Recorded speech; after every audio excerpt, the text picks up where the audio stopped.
Assalomu alaykum.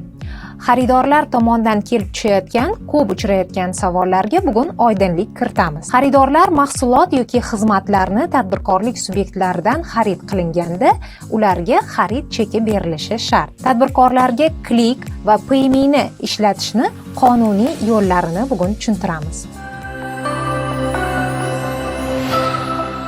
Sotuvchi va xaridor o'rtasida tovar yoki xizmatlar uchun xarid cheki bermasdan, ya'ni P2P o'tkazmalari bir jismoniy shaxsni kartasidan boshqa jismoniy shaxsni kartasiga o'tkazish orqali hisob-kitob qilish bu noqonuniy hisoblanadi. Tadbirkorlik subyektlari onlayn nazorat kassa mashinalari va virtual kassalardan foydalanishi hamda mijozlarga QR kodli, fiskal belgili chek taqdim etishlari shart. Bunday cheklar xarid to'lov terminali orqali yoki naqd pulda amalga oshirilishidan qat'iy nazar xaridorga beriladi.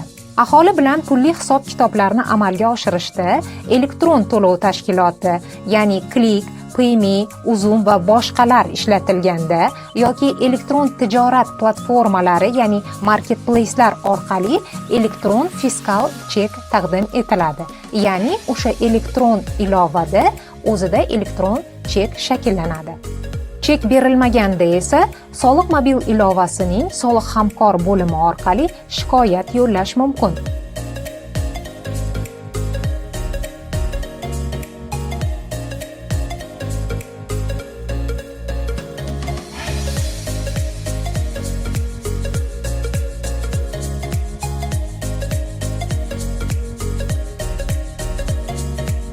Nazorat kassa texnikasini qo'llamasdan savdoni amalga oshirganlik va xizmatlar ko'rsatganlik, xaridorga chek bermasdan tovarlarni realizatsiya qilganlik va xizmatlar ko'rsatganlik soliq huquqbuzarligi sanaladi va belgilangan tartibda javobgarlikka tortishga asos bo'ladi.